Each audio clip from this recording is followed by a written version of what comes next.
লক্ষ্মীপুরের রায়পুরের উত্তর কেরোয়া আল আমিন হাফিজিয়া মাদ্রাসা ও এতিমখানার হিফজুল কুরআন সমাপনী ছাত্রদের পাগড়ি প্রদান উপলক্ষে ওয়াজ ও দোয়ার মাহফিল অনুষ্ঠিত হয়।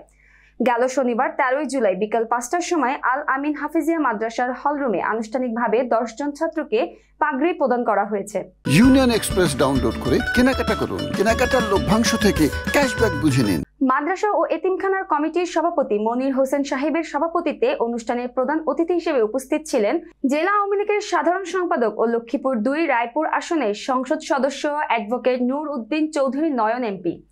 অনুষ্ঠানে বিশেষ অতিথি হিসেবে উপস্থিত ছিলেন রায়পুর উপজেলা পরিষদের চেয়ারম্যান অধ্যক্ষ আলহাজ মামুনুর রশিদ, পৌর মেয়র গিয়াস উদ্দিন রুবেল ভাট, রায়পুর থানার অফিসার ইনচার্জ ইয়াসিন ফারুক মজুমদার।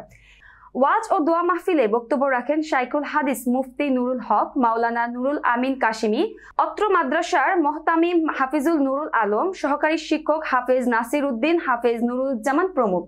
পাগড়িপ্রাপ্ত 10 জন ছাত্র হলেন হাফেজ মোহাম্মদ রেদওয়ান হোসেন, হাফেজ মোহাম্মদ শাহিন আলম, হাফেজ মোহাম্মদ আবির হোসেন, হাফেজ মোহাম্মদ মিনহাজুল ইসলাম, হাফেজ মোহাম্মদ রিদওয়ান গাজী, হাফেজ মোহাম্মদ আবরার হোসেন আসাদ, হাফেজ মোহাম্মদ সজিবুল ইসলাম, হাফেজ মোহাম্মদ আবদুল্লাহ আল নোমান, হাফেজ মোহাম্মদ আল রাফিজ, হাফেজ মোহাম্মদ আরাফাত হোসেন।